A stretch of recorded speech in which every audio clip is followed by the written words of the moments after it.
Hello students, class 11th का chapter 6 ऊष्मागतिकी का अगला वीडियो स्टार्ट करते हैं। आज हम कल हमने विभिन्न प्रकार की छोटी छोटी परिभाषाओं के बारे में पढ़ा था, अलग अलग प्रकार की ऊष्मा या एंथैल्पियों का अध्ययन किया था। अब आज हम पढ़ते हैं बहुत महत्वपूर्ण प्रश्न, ऊष्मागतिकी का प्रथम नियम और उसके सत्यता के पक्ष में प्रमाण, है ना। प्रश्न पूछते हैं कि ऊष्मागतिकी के प्रथम नियम को समझाते हुए इसके सत्यता के पक्ष में प्रमाण लिखिए।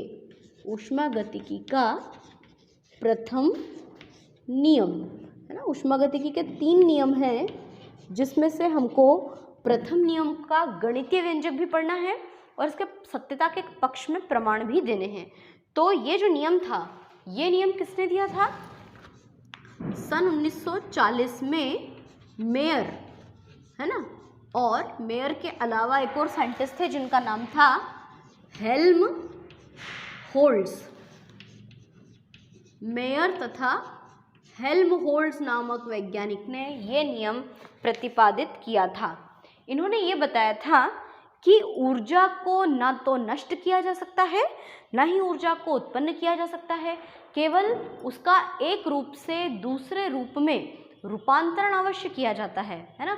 सुना होगा आपने ये नियम कि ऊर्जा को ना तो उत्पन्न कर सकते हैं, ऊर्जा ऊष्मा कुछ भी कह लो एक ही बात है, ऊर्जा को ना तो उत्पन्न कर सकते हैं ना ही नष्ट कर सकते हैं, केवल उसका एक रूप से दूसरे रूप में रूपांतरण ही हो सकता है ना। और ऊष्मागतिकी के इस नियम का एक और नाम है, इसे हम ऊर्जा संरक्षण का नियम भी कहते हैं। ऊर्जा संरक्षण का नियम, है ना। संरक्षण का मतलब होता है conservation, energy conservation, law of energy conservation, मतलब उसको बचा के रखना, संरक्षित रखना, उसको स्टोर करके रखना। जैसे मान लीजिए कि अभी इस कमरे में आपको वीडियो में उजाला दिखाई दे रहा है, तो क्योंकि वो बल्ब की रोशनी है, तो ये जो प्रकाश ऊर्जा है ये किससे प्राप्त हो रही है? विद्युत ऊर्जा से। तो विद्युत ऊर्जा को हमने प्रकाश ऊर्जा में कन्वर्ट किया। प्रकाश ऊर्जा के कारण इस कमरे में कुछ ऊष्मा मिल रही है ना। तो ऊर्जा का एक रूप से दूसरे रूप में रूपांतरण होता है, वो कभी ना तो नष्ट होती है और ना ही उत्पन्न की जा सकती है। तो इस पूरी नियम का अर्थ है कि ऊर्जा हमेशा स्टोर होती है, बची हुई रहती है, सुरक्षित रहती है ना। तो हम ये भी कह सकते हैं कि किसी विलगित तंत्र की जो ऊर्जा होती है वो हमेशा कैसी होती है? स्थिर होती है। ऊर्जा की मात्रा सदैव स्थिर होती है। ऊर्जा को परिवर्तित तो कर सकते हो पर कभी खत्म और उत्पन्न नहीं कर सकते। अब हम लिखेंगे इसके सत्यता के पक्ष में प्रमाण। ऊष्मागतिकी का ये जो नियम है, ये नियम सही है भी या नहीं? सत्यता के पक्ष में प्रमाण इसका। तो ऊष्मागतिकी का जो प्रथम नियम होता है वो ये बताता है कि किसी भी ऐसी मशीन, कोई भी ऐसी मशीन का निर्माण असंभव है जो बिना ऊर्जा के चलती हो। संसार में ऐसी कोई मशीन नहीं है जो बिना एनर्जी के चलती है। जैसे मान लीजिए आपके कमरे में भी पंखा है ना, वो पंखा बंद है क्योंकि ठंड का मौसम है। अगर आपको उस पंखे को चलाना हो तो आप क्या करोगे? आप स्विच ऑन करोगे। जैसे ही आपने स्विच ऑन किया तो विद्युत ऊर्जा मिली पंखे को, पंखा चलना शुरू हुआ, इसकी पंखुड़ियाँ घूम रही है, तो ये जो विद्युत ऊर्जा है वो यांत्रिक ऊर्जा में कन्वर्ट हो गई। ठीक है, तो क्या बिना विद्युत के पंखा चल सकता था? बिल्कुल नहीं। पहले के ज़माने में जब पंखे नहीं हुआ करते थे तो हम हाथ पंखे का इस्तेमाल करते थे, तो वो भी हमें एनर्जी देनी होती थी। हमारे हाथों की जो मैकेनिकल एनर्जी है, यांत्रिक ऊर्जा है, वो उस पंखे को दी जाती थी, जिससे कि वो पवन ऊर्जा में कन्वर्ट होता था। तो ऐसी कोई मशीन नहीं है जो बिना ऊर्जा के चलती हो। हमारा ये जो पूरा शरीर है ये भी तो एक प्रकार की मशीन है, और इस मशीन को चलाने के लिए हम इसमें क्या डालते हैं? पेट्रोल डीजल के रूप में हम लोग क्या लेते हैं? हम भोजन ग्रहण करते हैं, संतुलित आहार लेते हैं, अलग अलग प्रकार के हम घटक यूज़ करते हैं, कार्बोहाइड्रेट, प्रोटीन, वसा, विटामिन, मिनरल्स, वाटर, ये सब कुछ हम यूज़ करते हैं। तो ये हमारे लिए पेट्रोल का कार्य करते हैं, जिससे कि हमारा शरीर कार्य करता है। तो पहला पॉइंट हमको लिखना होगा कि ऊष्मागतिकी के प्रथम नियम के सत्यता के पक्ष में पहला प्रमाण ये है कि दुनिया में ऐसी कोई मशीन नहीं है जो बिना ऊर्जा के चलती हो। जब तक किसी मशीन को ऊर्जा नहीं देंगे वो कार्य नहीं करेगी। और इसके पक्ष में हम दूसरी बात ये बताएंगे कि जब किसी भी मशीन से कार्य करवाया जाता है तो वो ऊष्मा को उत्सर्जित करती है और ऊष्मा उत्सर्जित करने के कारण वो मशीन गर्म हो जाती है ना। जैसे मान लीजिए कि हम पंखा कंटिन्यूअसली चला रहे हैं, पंखा लगातार चलाते हैं तो उसकी मोटर गर्म हो जाती है। पंखा ही क्यों, हम अगर मोबाइल का इस्तेमाल करें, आप लगातार कंटिन्यू फ़ोन पे किसी से बात करते रहते हैं या आप लगातार मोबाइल को चला रहे हैं, कोई वीडियो देख रहे हैं, तो वो मोबाइल गर्म हो जाता है ना। मतलब किसी भी मशीन से आप लगातार काम करवाओगे तो वो गर्म होता है, उसमें से ऊष्मा उत्सर्जित होती है ना। हम लोग कई बार खाना खाते हैं, खाना खाते खाते हम पसीना पसीना हो जाते हैं, हम कोई साइकिल चला रहे हैं या हम कोई शरीर से भारी काम करवा रहे हैं तो हमको पसीना आता है, हमें गर्मी का अनुभव होता है। तो ऐसी कोई मशीन नहीं है जो बिना ऊर्जा के चलती हो। और दूसरी बात, प्रत्येक मशीन जो होती है वो कार्य करने के पश्चात ऊष्मा को उत्सर्जित करती है। यहाँ पे एग्जाम्पल बताया गया है, जैसे हीटर, गर्म पानी का हीटर ले लो, उसको आप यूज़ करोगे, उसमें इलेक्ट्रिसिटी डालोगे, विद्युत धारा दोगे तो वो हीटर जो होगा वो पानी को गर्म कर देगा। और जब आप स्विच ऑफ कर दोगे और फिर उसके बाद आप उस हीटर को पकड़ के देखोगे तो आपको काफ़ी गर्म महसूस होगा। तो ये दोनों हो गए सत्यता के पक्ष में प्रमाण। अब हम यहाँ पे बताएंगे कि ऊष्मागतिकी का गणितीय व्यंजक, है ना, कोई बहुत बड़ा व्यंजक नहीं है, बिल्कुल सिंपलेस्ट सा है व्यंजक, है ना। तो ऊष्मागतिकी का जो प्रथम नियम है, वो प्रथम नियम जो होता है उसके अनुसार उसको ऊर्जा को ना तो नष्ट कर सकते हैं ना ही उत्पन्न कर सकते हैं। तो माना कि हमारे तंत्र को दी गई आंतरिक ऊर्जा किसी तंत्र की, मान लीजिए कि किसी तंत्र की आंतरिक ऊर्जा का मान E1 है ना। आंतरिक ऊर्जा क्या होती है? समस्त ऊर्जाओं के योग को हम आंतरिक ऊर्जा कहते हैं। तो माना कि किसी तंत्र की आंतरिक ऊर्जा E1 है, और तंत्र क्या चीज़ है? वही जो पहली वीडियो में हमने पढ़ा था, निकाय और परिवेश, ब्रह्मांड का वह स्थान जिसको हम अध्ययन करने के लिए चुनते हैं उसको तंत्र या निकाय कहते हैं। तो मान लीजिए किसी तंत्र की आंतरिक ऊर्जा E1 है।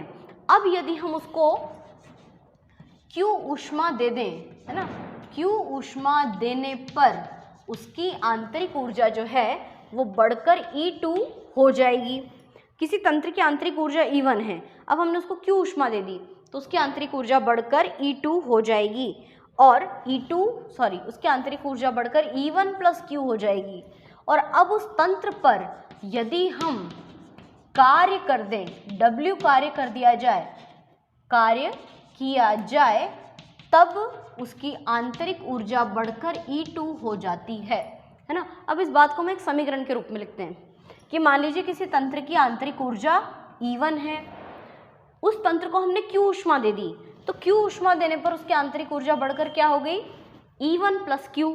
अब हमने तंत्र पर कार्य किया, कुछ भी कार्य किया, तो उस तंत्र की आंतरिक ऊर्जा बढ़कर हो गई E2। ठीक है, किसी तंत्र की आंतरिक ऊर्जा E1 है, उस पर उसको Q ऊष्मा दी गई तो उसकी आंतरिक ऊर्जा बढ़कर E1 प्लस Q हो गई। जब उस पर हमने कार्य कर दिया W कार्य, तो उसकी आंतरिक ऊर्जा बढ़कर E2 हो गई, है ना। अब इस E1 को अपन इधर लाएंगे तो क्या हो जाएगा? ये E2 माइनस E1 बराबर Q प्लस W, और अंतिम अवस्था में से प्रारंभिक को घटाते हैं तो डेल्टा चिन्ह का इस्तेमाल करते हैं, डेल E बराबर Q प्लस W। यही है ऊष्मागतिकी के प्रथम नियम का गणितीय व्यंजक। कितना सिंपल है। डेल्टा ई क्या है? यहाँ पे आंतरिक ऊर्जा में परिवर्तन। क्यू क्या है? तंत्र को दी गई ऊष्मा। और डब्ल्यू क्या है? तंत्र पर किया गया कार्य। अभी जो ऊष्मागतिकी का प्रथम नियम है, इस प्रथम नियम में ये क्यू और डब्ल्यू के आगे जो चिन्ह है अगर वो बदल दिए जाएं तो उसका अर्थ भी बदल जाता है। कैसे? कि यदि जैसे क्यू के आगे माइनस नहीं लिखा है, इसका मतलब ऑब्वियसली प्लस है, तो प्लस क्यू का मतलब क्या है? तंत्र को दी गई ऊष्मा, है ना, तंत्र को दी गई ऊष्मा। और यदि माइनस क्यू होता तो इसका मतलब होता कि तंत्र से ली गई ऊष्मा, तंत्र से ली गई ऊष्मा। फिर अगर W की बात करें, प्लस W का मतलब क्या है? तंत्र पर किया गया कार्य, तंत्र पर किया गया कार्य।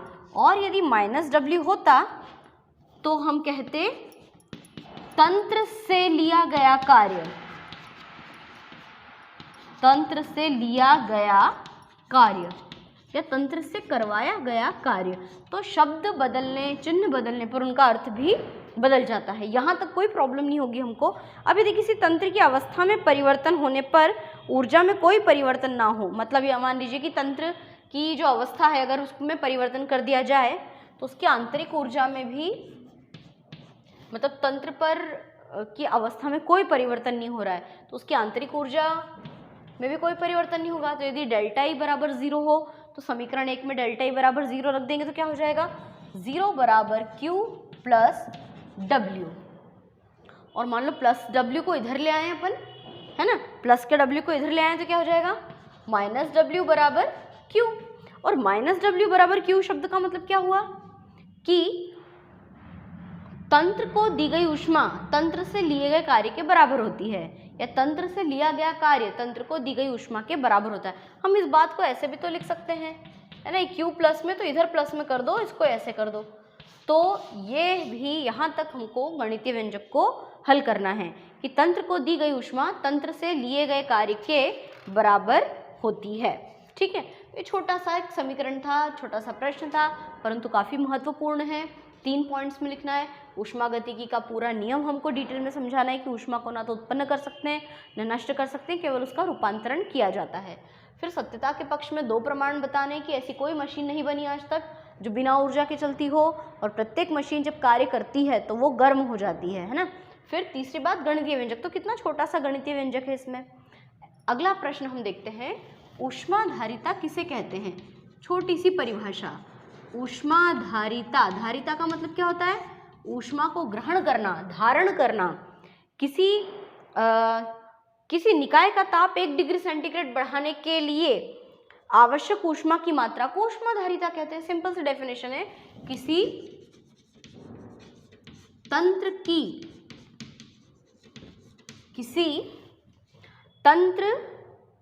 का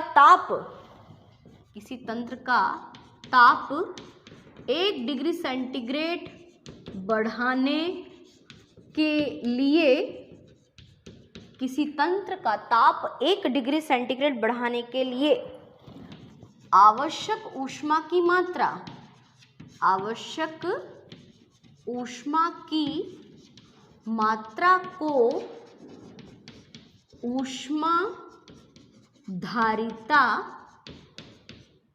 कहते हैं।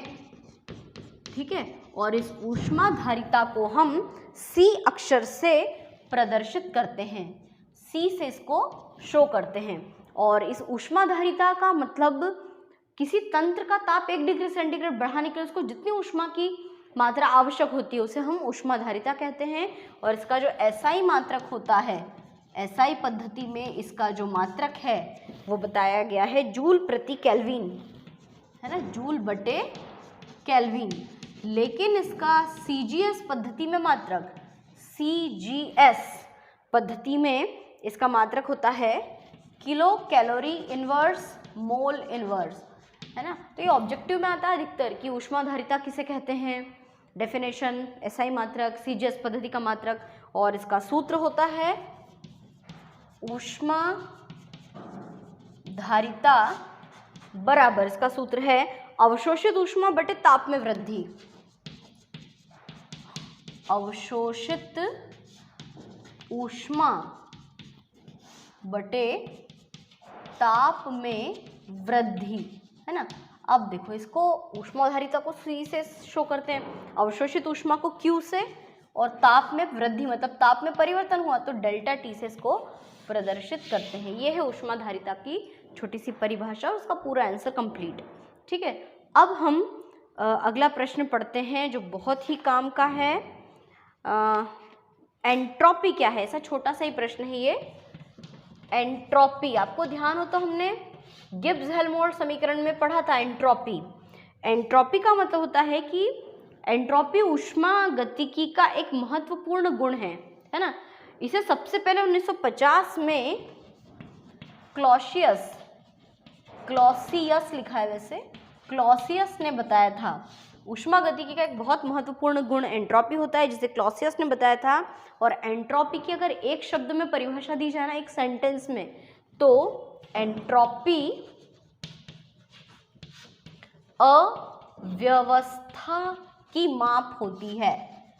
अव्यवस्था की माप को एंट्रोपी कहते हैं। मतलब जहां कहीं भी आपको अव्यवस्थित प्रक्रम दिखाई दे तो वहां की एंट्रोपी सर्वाधिक होती है। जैसे मान लीजिए कि अपन अगर ठोस, द्रव और गैस इन तीन अवस्थाओं की बात करें तो हमने देखा है, छोटी कक्षाओं में पढ़ा है कि ठोस के जो अणु होते हैं ना, वो बिल्कुल क्रम से, व्यवस्थित रूप से ऐसे जमे हुए रहते हैं, क्रमबद्ध तरीके से जुड़े रहते हैं। द्रव के अणु में क्या होता है, कुछ दूरी पाई जाती है ऐसा, और गैस के अणु में तो बहुत ही ज़्यादा अव्यवस्था होती है।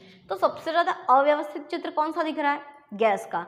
तो एंट्रोपी अव्यवस्था की माप है, मतलब जहाँ जिस तंत्र में बहुत ज़्यादा अव्यवस्था होती है उसकी एंट्रोपी अधिक होती है, और व्यवस्थित प्रक्रमों की एंट्रोपी हमेशा शून्य होती है ना। व्यवस्थित प्रक्रम की एंट्रोपी शून्य होती है।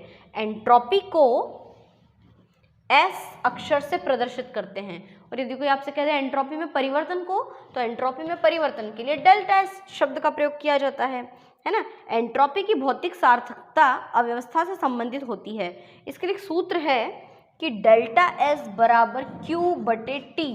क्यू क्या है, तंत्र को दी गई ऊष्मा, और टी क्या है, परम ताप। तो एंट्रोपी में परिवर्तन की परिभाषा क्या हो जाएगी कि किसी तंत्र की एंट्रोपी में परिवर्तन का मान तंत्र को दी गई ऊष्मा और परम ताप के अनुपात के बराबर होती है। वैसे एंट्रोपी के बारे में सिर्फ एक शब्द में पूछते हैं कि एंट्रोपी क्या है, अव्यवस्था की माप को हम एंट्रोपी कहते हैं।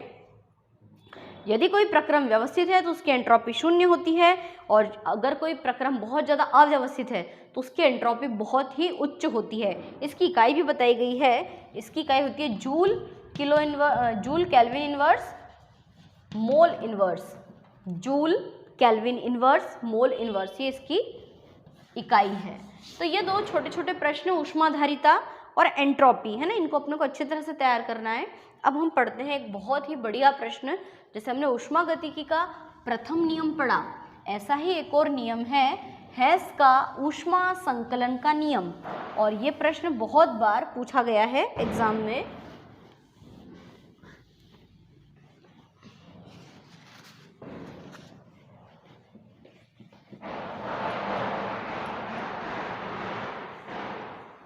तो क्या प्रश्न है हमारा अगला, हेस का ऊष्मा संकलन का नियम लिखिए। हेस का ऊष्मा संकलन का नियम लिखिए और उदाहरण सहित समझाइए, है ना। इस चैप्टर का मोस्ट इंपॉर्टेंट क्वेश्चन है ये, हेस का ऊष्मा संकलन का नियम। तो नाम से स्पष्ट है, नियम किसने दिया होगा, हेस नामक वैज्ञानिक ने। सन 1840 में हेस नामक वैज्ञानिक ने ये नियम प्रतिपादित किया था। और ये नियम क्या कहता है, ये नियम जो था ना, ऊर्जा संरक्षण के नियम पर ही आधारित था। ये नियम ये कहता है कि यदि कोई रासायनिक परिवर्तन एक विधि द्वारा संपन्न हो या अनेक विधियों द्वारा संपन्न हो, मतलब एक परिवर्तन करना है कि मान लीजिए हमको ए को Z में बदलना है ना, ए एक अभिकारक है और Z उसका उत्पाद है, तो हमको ए को Z में बदलना है। तो चाहे परिवर्तन एक विधि द्वारा हो, है ना, ये देखो इसको अच्छा गोल आकृति देते हैं, ये क्या है, डायरेक्ट परिवर्तन है। तो एक विधि द्वारा हो या अनेक विधियों द्वारा, डायरेक्ट एक ही पद में हो या अनेक पदों में। दूसरी विधि में देखो क्या होता है कि पहले ए को बी में बदलते हैं, बी को सी में बदलते हैं, है ना, और सी को जेड में बदलते हैं। बढ़िया गोल आकृति बननी चाहिए हमारी, ठीक है। तो ये क्या है, ये पहली विधि है, ये है पहली विधि जो कि डायरेक्ट है, एक ही पद में है। जबकि ये क्या हो रहा है, दूसरी विधि। दूसरी विधि में क्या बताया गया है कि ये डायरेक्टली नहीं है, पहले हम ए को बी में बदल रहे हैं, बी को सी में बदल रहे हैं और सी को जेड में बदल रहे हैं। तो ये नियम ये कहता है कि चाहे परिवर्तन एक विधि द्वारा हो या बहुत सारी विधियों द्वारा हो, डायरेक्टली एक ही स्टेप में हो या अलग अलग स्टेप्स में क्यों ना हो, किसी भी कंडीशन में जो परिवर्तन में संपूर्ण ऊष्मा की जो मात्रा है, या तो ऊष्मा अवशोषित होगी या फिर क्या होगा, ऊष्मा अवशोषित होने की बजाय उत्सर्जित होगी। तो किसी भी प्रकार का परिवर्तन क्यों ना हो, चाहे यदि कोई रासायनिक परिवर्तन चाहे वो एक पद में हो या अनेक पदों में, एक विधि द्वारा हो या अनेक विधियों द्वारा हो, दोनों ही कंडीशंस में अवशोषित या उत्सर्जित ऊष्मा की जो मात्रा होती है वो हमेशा समान होती है ना, सदैव स्थिर होती है, चाहे परिवर्तन किसी भी विधि द्वारा क्यों न किया गया हो। मैं एक बार फिर से इसका नियम बोल के बताती हूँ कि सन 1840 में हेंस ने ये ऊष्मा संकलन का नियम दिया था, जो कि ऊर्जा संरक्षण के नियम पर आधारित है, यानी ऊष्मागतिकी के प्रथम नियम पर आधारित है। इस नियम के अनुसार यदि कोई परिवर्तन एक विधि द्वारा हो या अनेक विधियों द्वारा, एक ही पद में हो या अनेक पदों में हो, दोनों ही परिवर्तनों में ऊष्मा की अवशोषित मात्रा या उत्सर्जित मात्रा का मान सदैव स्थिर होता है, चाहे परिवर्तन कैसे भी क्यों ना किया गया हो। तो ये तो हो गई इसकी परिभाषा। अब इसको ये चित्र बनाना है हमको और इस चित्र को डिटेल में बताना है ना, कि माना कि एक रासायनिक परिवर्तन है, ए को जेड में बदल रहे हैं। तो पहली विधि में क्या हुआ, पहली विधि डायरेक्टली है कि हमने ए को जेड में बदला। इस क्रिया में Q1 ऊष्मा उत्सर्जित या अवशोषित हुई, या तो उत्सर्जित होगी या अवशोषित होगी, है ना। Q1 ऊष्मा उत्सर्जित हुई। फिर इसी प्रकार यही परिवर्तन हम दूसरी विधि द्वारा करते हैं, परंतु दूसरी विधि 3 पदों में होती है। प्रथम पद में क्या होता है, A को पहले B में बदलते हैं, जिसमें स्मॉल Q1 ऊष्मा उत्सर्जित या अवशोषित होती है। द्वितीय पद में क्या होता है, B को C में बदलते हैं, जिसमें स्मॉल Q2 ऊष्मा उत्सर्जित या अवशोषित होती है।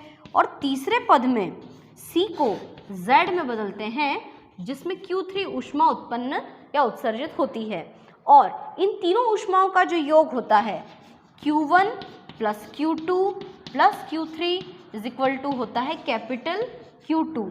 और ये जो कैपिटल Q2 होता है इसका मान Q1 के बराबर होता है, Q1 बराबर Q2।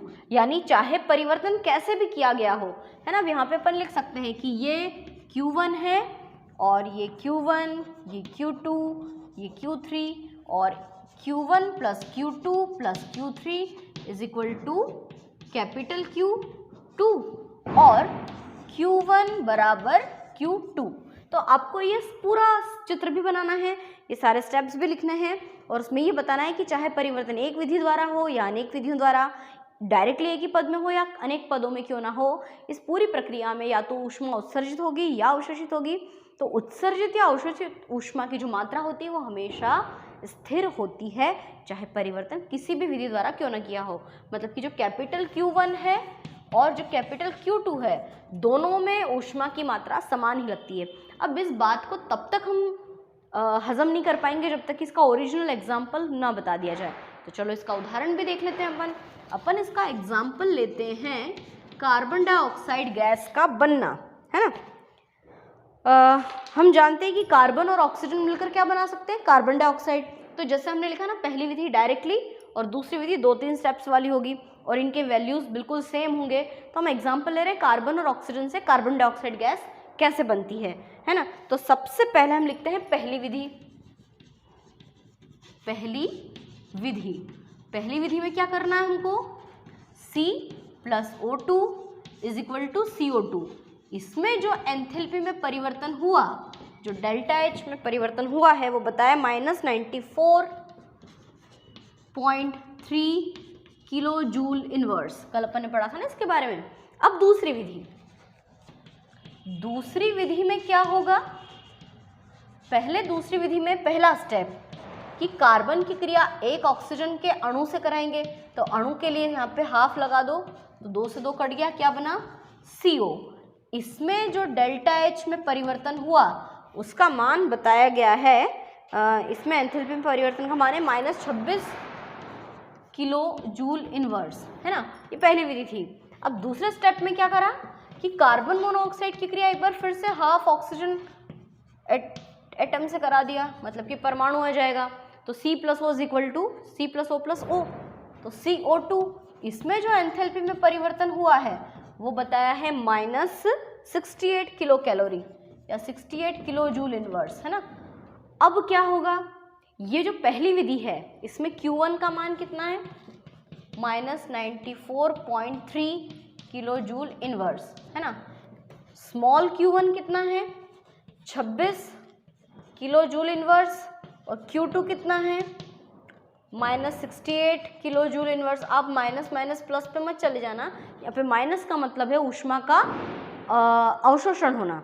अगर उत्सर्जित होता है तो, सॉरी उल्टा बोल रही हूँ, ऊष्मा उत्सर्जित होती तो माइनस में और अवशोषित होती तो प्लस में। यहाँ पे माइनस चिन्ह का मतलब ऊष्मा का उत्सर्जन हो रहा है। अब Q1 प्लस Q2 बराबर Q2, तो Q1 कितना है, जोड़ दो इन दोनों को, 6 और 6 12, 13 14, मतलब ऐसे लिख देते हैं 26 प्लस 68 14, 6 7 8 9, 94। तो Q2 का मान कितना है, 94, है ना। तो Q1 बराबर Q2, Q1 कितना है, माइनस 94.3 और Q2 कितना है, माइनस 94। तो लगभग बराबर हुआ ना, सिर्फ 0.3 का ही तो अंतर आ रहा है इस पूरी प्रोसेस में। तो बात समझ में आ गई कि परिवर्तन चाहे एक विधि द्वारा हो या अनेक विधियों द्वारा हो, डायरेक्टली एक ही पद में हो या अनेक पदों में क्यों न हो, उत्सर्जित या अवशोषित ऊष्मा का मान लगभग समान होता है और स्थिर होता है। तो ये था हमारा ऊष्मागतिकी का नियम, है ना। अब इस चैप्टर में आंतरिक ऊर्जा और आंतरिक ऊर्जा में मापन की बम कैलोरीमीटर विधि और बची है, उसको अपन अगली वीडियो